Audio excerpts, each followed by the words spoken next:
सबका आदर करना है, चाहे वो आप उससे 10 साल बड़े हैं, चाहे आप 10 साल उससे छोटे हैं, आपको सभी का आदर करना है, क्योंकि परमेश्वर का वचन हमें यही सिखाता बताता है। हालेलुया। यदि बेस कटा उधोड़ी ठीक है। हालेलुया। आइए हम निकालेंगे उत्पत्ति की किताब 29 अध्याय उसके 29 वचन में।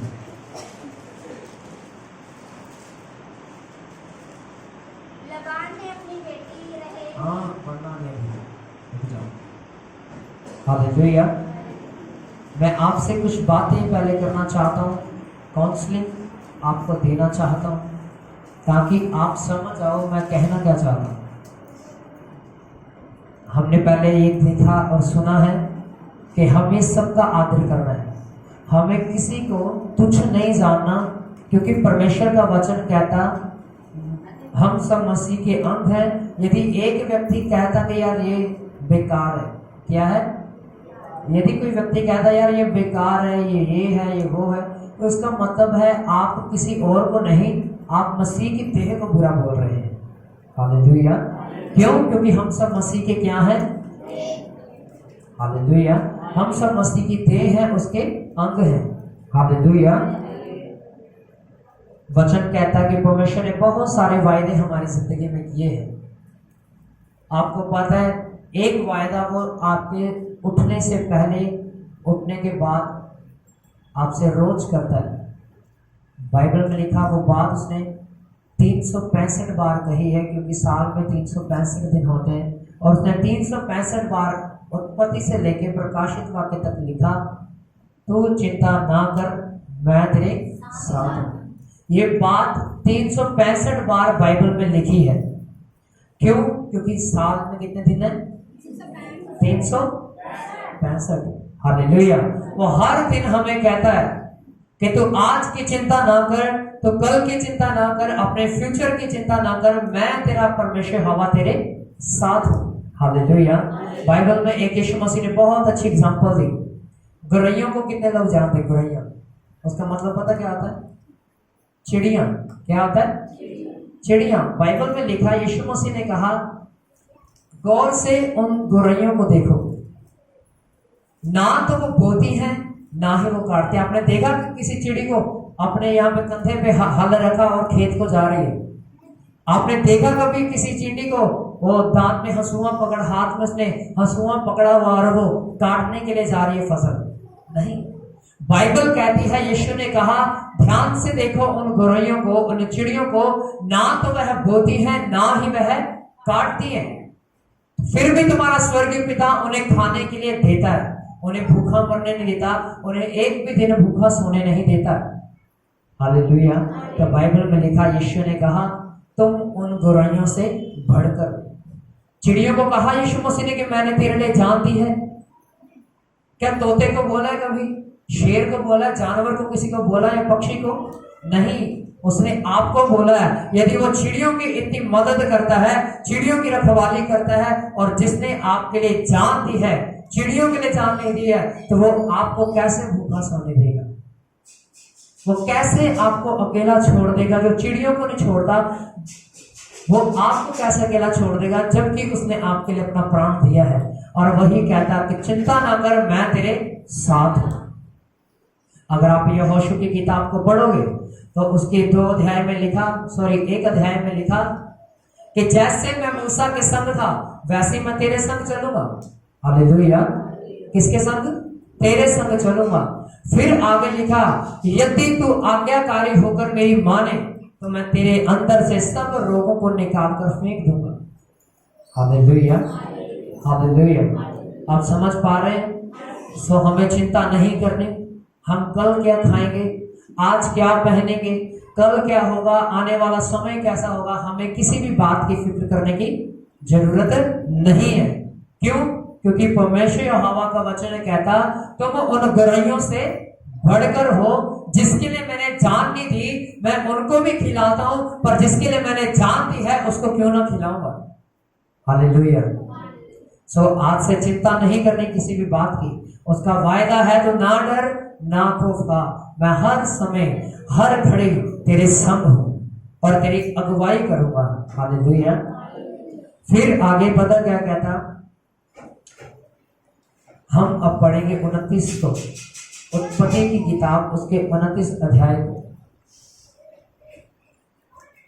आपको पता है बाइबल अगर आप पढ़कर देखोगे, बाइबल के इतिहास को अगर आप पढ़कर देखोगे, जितना हम या औरों ने क्रिश्चियनिटी को तुच्छ जाना या यीशु मसीह के लोगों को तुच्छ जाना, परमेश्वर ने उन्हें ऊंचा किया और उनको ताज पहनाकर विरोधियों के मुंहों को काला किया। हालेलुया। अब देखिए, मैं यही बात आपको कहना चाहता हूं कि कोई एक दूसरे को तुच्छ ना जाने। यदि आप एक दूसरे को तुच्छ जानेंगे या कहेंगे ये छोटा है या मैं बड़ा हूं, तो वो व्यक्ति आने वाले समय में परमेश्वर उसे ऊंचा करेगा आपके सामने और आप नीचे रहेंगे और फिर आप कहेंगे कि ये क्यों बढ़ गया। फिर आपके अंदर जेलसी पैदा होगी, जलन पैदा होगी। वो जलन आपकी खुद की गलती होगी। क्यों? क्योंकि आपने उस व्यक्ति को तुच्छ जाना था, उस भाई को या उस बहन को तुच्छ जाना था। आज परमेश्वर उसे ऊंचा कर रहा है और फिर हमारी जिंदगी में क्या होती है? जलन पैदा होती है। हालेलुया।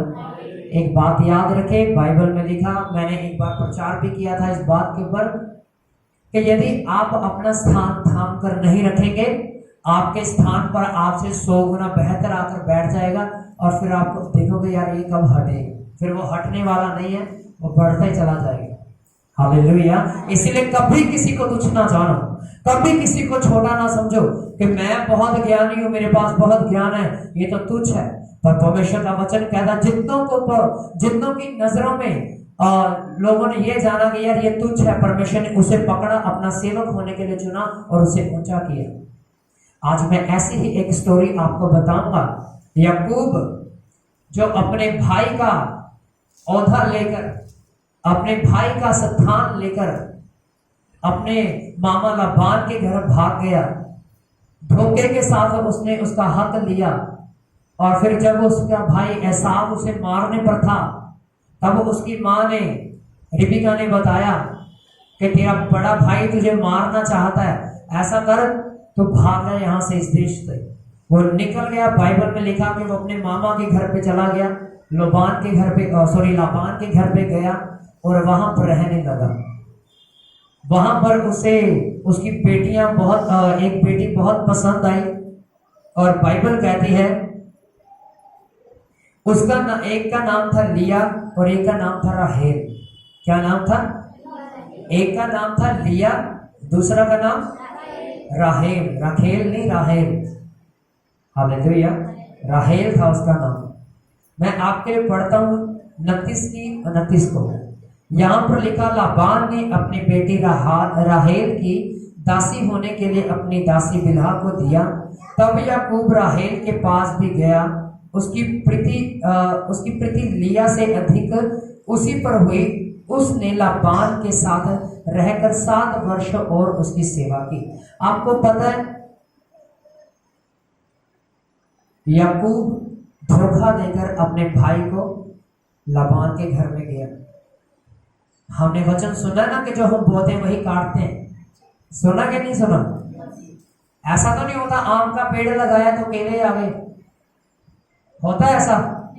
या आपने प्याज लगाया हो तो अमरूद उगाया हो उसकी जगह पर, ऐसा नहीं होता। जो आप बोते हो वो आपको उसका डबल काटना पड़ता है।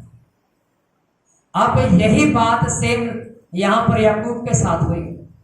अपने भाई एसाव को धोखा देकर घर से निकला और आगे भी इसके साथ धोखा हुआ। पता है कैसे? इस व्यक्ति को, याकूब को, एक लड़की पसंद आई और इसने कहा कि मैं इससे शादी करवाना चाहता हूं। उसके पिता ने कहा लड़की के, अच्छा चल ठीक है, चलो मंडप वगैरह सज गया, शादी हो गई। और जब जाकर देखता है, वो लड़की का घूंघट उठाता है और देखता है यार ये तो कोई और ही है बीच में, वो तो है ही नहीं जिससे मैं प्यार करता था। वो जाता है, कहता है यार तूने मेरे साथ धोखा किया। और उसके मामा ने बोला कि ये हमारे घर की रीत है कि छोटी तब तक नहीं बिहाई जाएगी जब तक बड़ी ना बिहाई जाए। आपको पता वही चीज उसे काटनी पड़ी, वही चीज उसे आगे चल के मिली जो उसने बोई। उसने अपने भाई एसाव का हक मार लिया। एसाव का हक कैसे मारा था अब मैं आपको ये भी बताता हूं, फिर आपको क्लियर हो जाएगा। बाइबल में लिखा एसाव जंगल में क्या करने गया था? शिकार करने के लिए। एसाव और याकूब ये दोनों भाई हैं। एसाव जंगल में गया शिकार करने के लिए और याकूब घर पे बैठा हुआ है। और इसहाक कहता है, जो याकूब और एसाव का जो पिता है इसहाक, वो कहता है तुम मेरे लिए स्वादिष्ट भोजन बना, क्योंकि अब देख मैं बूढ़ा हो गया हूं, मैं कुछ ही दिनों में मैं मर जाऊंगा, मैं अपने दादा परदादाओं के साथ मिट्टी में मिल जाऊंगा। इससे पहले मैं तुझे एक आशीर्वाद देना चाहता हूँ, एक ब्लेसिंग मैं तेरे ऊपर देना चाहता हूँ। इसलिए ऐसा कर, तू मेरे लिए जा, मेरे मनपसंद का भोजन लेके आ। Hallelujah, hallelujah. फिर बाइबल में लिखा वो जाता शिकार करने के लिए, और ये बात इसहाक की पत्नी रिबका सुन रही होती है। अब एसाव जो है अपने पिता से प्रीति रखता था और उसका पिता एसाव से, और जो रिबका थी और वो किससे प्रीति रखती थी? याकूब से। और याकूब अपनी माँ से प्रीति रखता था। उसकी माँ ने कहा तेरे बड़े भाई को आशीर्वाद मिल जाएगा, ऐसे कर तू अपने पिता के लिए बढ़िया सा भोजन बना और उसे खुश कर, ताकि तुझे वो जी भर के आशीर्वाद दे। बाइबल में लिखा जो एसाव था जो जंगल में गया, उसके बहुत बड़े बड़े बाल थे। उसने कहा तो उसके तो बहुत बड़े बड़े बाल हैं, अगर उसने देख लिया तो वो आशीषी है, मुझे श्राप दे देगा। फिर बाइबल में लिखा उसकी माता ने कहा कि नहीं ऐसा कुछ नहीं होगा, एक बकरा होगा उसकी तो खाल अपने इधर यहाँ ओढ़ लेना, उसे लगेगा कि शायद ये मेरा बड़ा बेटा एसाव है। फिर बाइबल में लिखा कि वो आता है, स्वादिष्ट भोजन बनाता है, उसको खिलाता है अपने पिता को। अच्छा चलो जी, वो अपना भोजन उसे खिलाता है। उसका पिता इसहाक कहता है यार मुझे शक हो रहा है कि तू मेरा बेटा क्या है याकूब लग रहा है, मुझे एसाव नहीं लग रहा। तू अब आप सोच रहे होंगे कि यार उसकी आंखें भी तो थी, वो देख सकता था, पर उसकी आंखें बुढ़ापे के कारण धुंधली हो गई थी, इस कारण वो देख नहीं पा रहा था कि यार ये मेरा लड़का एसाव है या याकूब है। उसने एक धोखा दिया अपने पिता को। अपने पिता को धोखा क्या दिया? बाइबल में लिखा उसने अपने क्या कर लिए, यहाँ पर बाल लगा लिए भेड़ के, और फिर लिखा बकरी के बाल भी उसने लगाए और अपने पिता से आशीर्वाद पाने के लिए गया। कहता यार आवाज तो कहता याकूब की लग रही है और बदन तो मुझे एसाव का लग रहा है। हालेलुया। पर बाइबल में लिखा कि उसने जी भर के उसे ना आशीर्वाद दे दिया और अब बड़ा खुश है। इतने में वो जब जाता है आशीर्वाद लेके, इतने में एसाव आता है। कहता पिताजी देखो मैं तुम्हारा लेकर बहुत बढ़िया स्वादिष्ट भोजन लेकर आया हूँ। कहता अभी तो मैंने खाया, तू कौन है? कहता मैं तो एसाव हूँ। कहता जो पहले आया था वो कौन था? कहता कौन था? वो मैं पहले छानबीन करता तो पता लगता कि उसका भाई याकूब था। फिर वो निर्णय करता है कि अब मैं अपने भाई को मार डालूंगा। क्यों? क्योंकि उसने मेरे साथ धोखा किया है।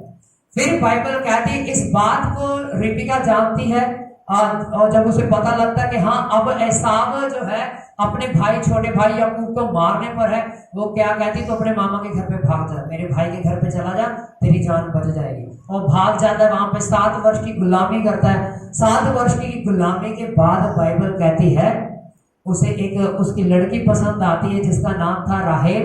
राहेल की वजह वो अपनी बेटी जो बड़ी बेटी होती लिया उसको उसके साथ शादी कर देता है, और जो वो बोकर आया है वहां पीछे वही उसे आगे काटने को मिल रहा है। हालेलुया। धोखा बोकर आया था, एक धोखा उसे मिल गया आगे। जो हम बोते हैं वो हमें काटना पड़ता है, चाहे आप अच्छा बीज बो रहे हैं चाहे आप बुरा बो रहे हैं। और फिर वो कहता है कि यार ये तो मेरे साथ धोखा हो गया। फिर बाइबल कहती है कि वो 7 वर्ष और मेहनत करता है, लाबान की गुलामी करता है 7 वर्ष तक, और फिर लिया से शादी करता है, और सॉरी राहेल से शादी करता है। पहले लिया से हो जाती है। बाइबल में लिखा कि वो लिया से कम प्रीति रखता है क्योंकि वो उसे पसंद नहीं करता था, राहेल से शादी करना चाहता था। जब उसकी शादी राहेल से हो गई तो बाइबल कहती है जो राहेल थी वो बांझ थी, जो लिया थी वो भी बांझ थी। हालेलुया।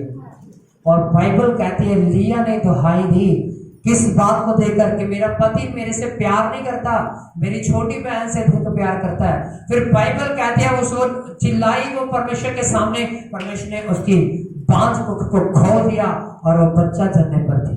हालेलुया। 31 वचन मैं आपके लिए पढ़ता हूं, 29 का 31। जब यहोवा ने देखा कि लिया अब अप्रिय हुई, तब उसने उसकी कुख खोल दी और राहेल बांझ रही।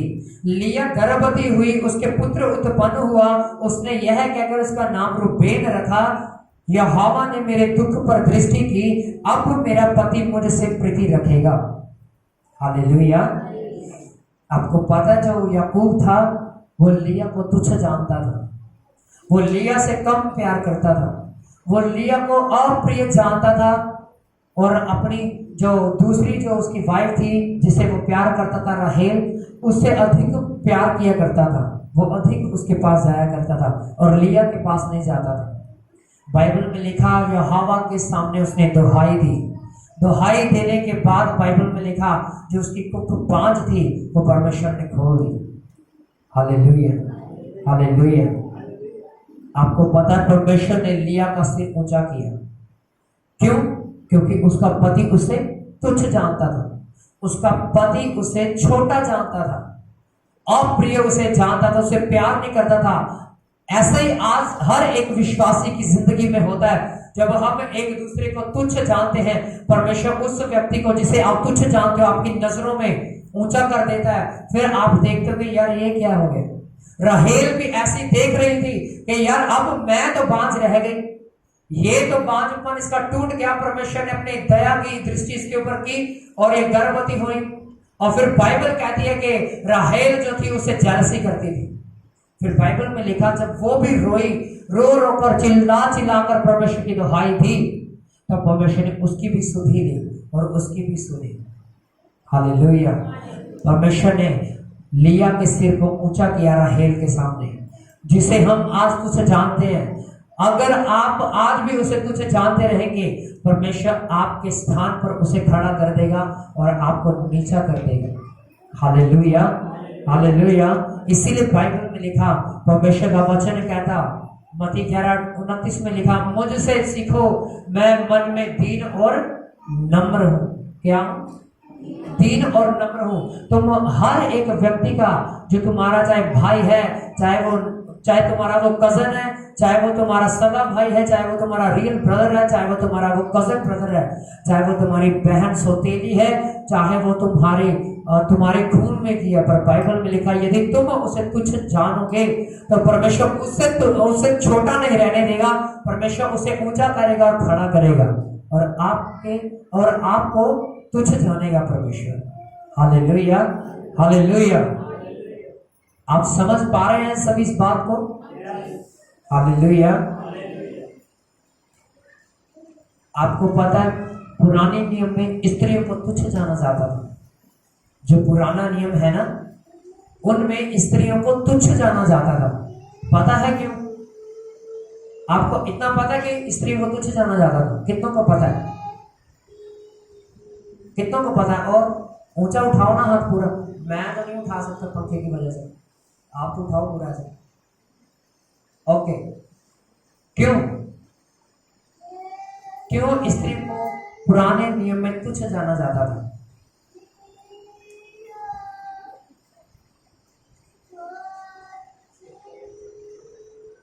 अच्छा, यो जल्दी जल्दी। क्योंकि जब हवा ने आदम को भड़काया था फल खाने के लिए, तब आदम ने फल खाया था, इसलिए लोग ऐसे समझते हैं कि जो लड़की औरत है उसकी वजह से पाप होता है। हाँ, बाइबल कहती है कि पहले हवा शैतान की बातों में आ गई, उसने फल तोड़ा और खाया, इसीलिए वो परमेश्वर की नजरों में भी गिरा, इंसान भी गिरा, मर्द भी गिरा। ऐसा नहीं था कि आदम परमेश्वर की नजरों में नहीं गिरा, परमेश्वर की नजरों में दोनों ही गिरे। पर बाइबल में लिखा एक योजना थी परमेश्वर की कि स्त्रियों को आके वो जो तुच्छ, उसने खुद उसे तुच्छ ठहराया और वही खुद उन्हें ऊंचा करे। बाइबल में लिखा इस शर्मिंदगी को कि स्त्रियों को तुच्छ जाना जाता था, यीशु मसीह एक कुंवारी स्त्री के द्वारा पैदा होकर उन्हीं स्त्रियों की महिमा को उसने आज बढ़ा दिया है। हालेलुया। पहले समय में ऐसा नहीं होता था कि लड़कियां सेवकाई के लिए जाती थी और लड़कियां प्रचार करती थी। सिर्फ उस समय लड़के ही जाते थे। मूसा जाता था, हारून, यहोशू और अलग अलग तरह के जितने भी नबी हुए, आपको एक भी स्त्री का नाम ऐसा नहीं मिलेगा। हाँ, कुछ अपने हक के लिए, जैसे एस्तक लड़ी, ऐसे अपने हक के लिए जरूर लड़ी, वो यरूशलेम के हक के लिए जरूर लड़ी, पर जो सेवकाई उनकी में थी वो तब तक चालू नहीं हुई, तब तक वो युद्ध के मैदान में अच्छी तरह से नहीं उतर पाए, जब तक यीशु मसीह इस पृथ्वी पर नहीं आया। आज अगर आप देखो, बहुत सारी बहनें हैं जो फॉरेन कंट्री में भी हैं, हमारे इंडिया में भी हैं, जो बहुत प्रचार करती हैं खुल के यीशु मसीह का। एक है जॉन स्मियर, एक है कंचना, एक है पता नहीं क्या नाम था अब उनका, घंटाघर की तरफ ही उनका चर्च है। कहने का मतलब परमेश्वर आज स्त्रियों को भी इस्तेमाल करता है, लड़कियों को भी इस्तेमाल करता है।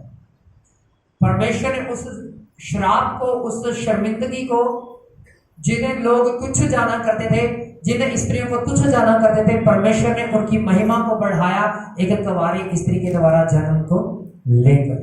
Hallelujah, hallelujah.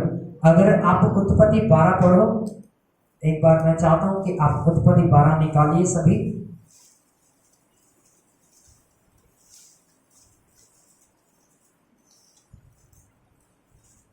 उत्पत्ति की किताब 12 अध्याय उसके 2 वचन को कोई पढ़े।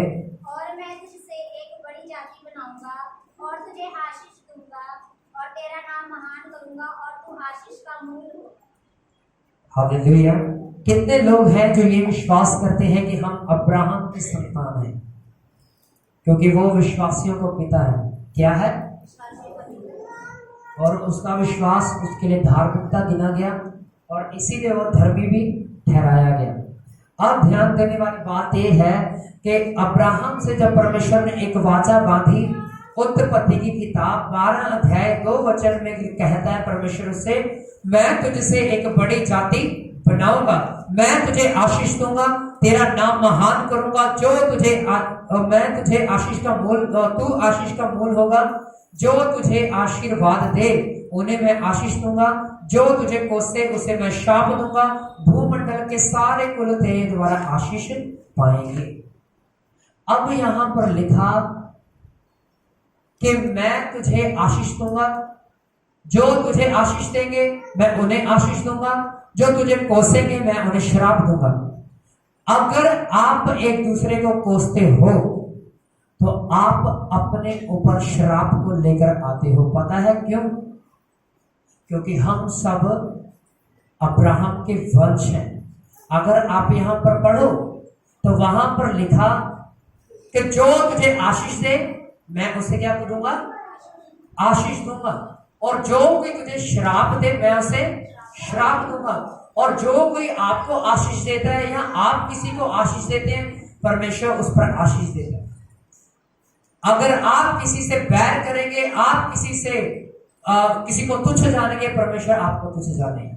पता है क्यों? क्योंकि वो अपने वायदे का सच्चा परमेश्वर है। ये उसका वायदा है कि जो तुझे आशीष देगा मैं उसे आशीषित करूंगा, और जो तुझे श्राप देगा मैं उसे श्रापित करूंगा। यदि आप किसी को श्राप देते हैं और तू मर जा, तेरा ये हो जाए, तेरा ये ना रहे, तेरा वो ना रहे, तो मैं सच कह रहा हूं वो सब बातें उसके ऊपर तो बाद में आएंगी, पहले आपके ऊपर आएंगी।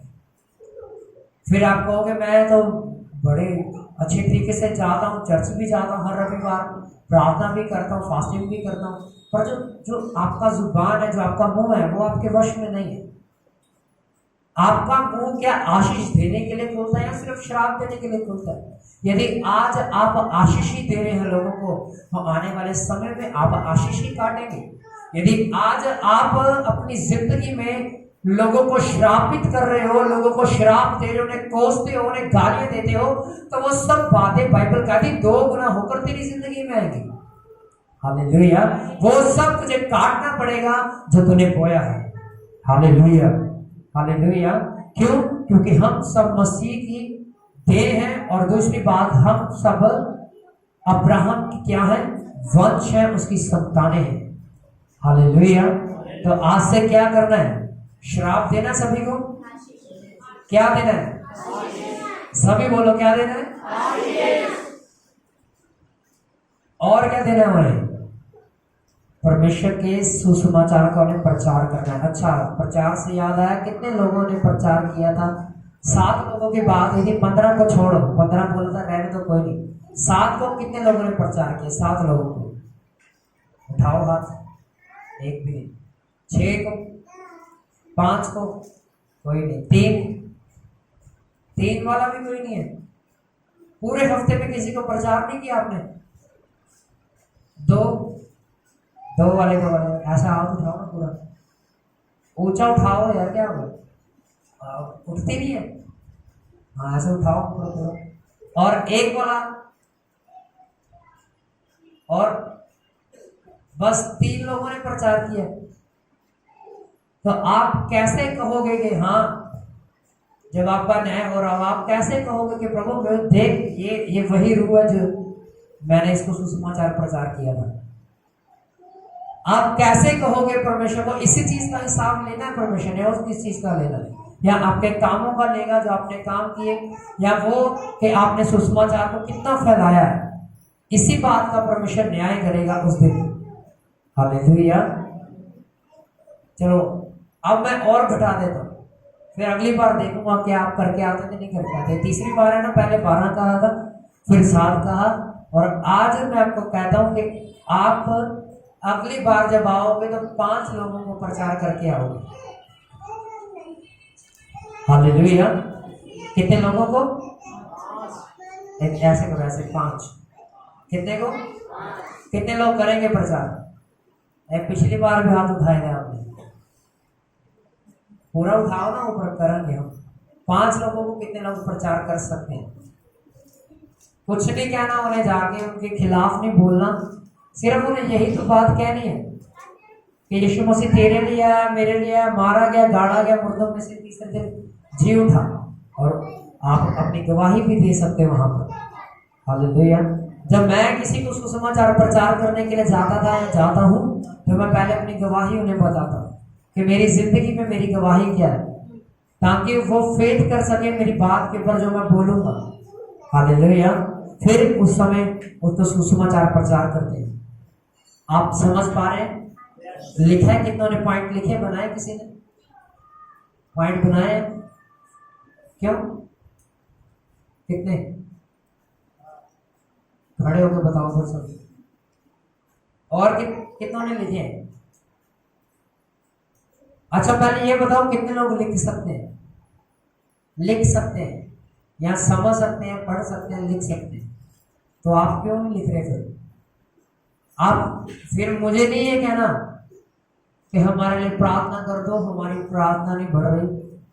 मैं कहता हूं आपको हर बार कि ये जो पॉइंट है, आप इन्हें अपनी प्रेयर में जाके जोड़ सकते हो कि परमेश्वर आज मैंने ये सीखा है, ये चीज मेरी जिंदगी में होनी चाहिए। अगर आपकी जिंदगी में नहीं है तो आप मांग सकते हैं कि परमेश्वर हमने सीखा कि जो हम बोएंगे वही काटते हैं। जैसे याकूब ने अपने भाई के साथ धोखा किया, अपने पिता के साथ धोखा किया, आगे चल के उसे भी धोखा मिला। हालेलुया। ये सब बातें हम लिख सकते हैं और अपनी प्रार्थना में प्रार्थना कर सकते हैं इन पॉइंट्स के द्वारा। हाँ जी। अच्छा, अपने पड़ोसी को या किसी को भी हमें कुछ नहीं जानना है? अच्छा, हम सबका आदर करना एक ही बात है। और आगे हाँ, चिंता नहीं करनी, वो गुर्रियों से बढ़कर हमारी सार लेता है। उसके लिए उन्होंने जान नहीं दी है, हम सबके लिए इसने जान दी है। तो वो कहता मैं गुर्रियों को खिला सकता हूँ, तो तुम्हें क्यों नहीं खिलाऊंगा? चौथा, हाँ, चौथा पॉइंट, जो हम बोलते हैं वही काटते हैं। हालेलुया। आइए अपनी आंखों को बंद करें सभी।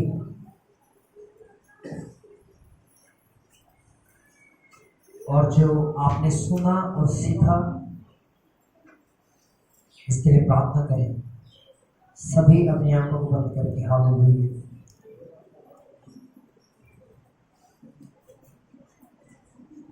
सभी प्रार्थना करें, अपने हाथों को उठाकर अपने घुटनों के बल पर आकर कहें परमेश्वर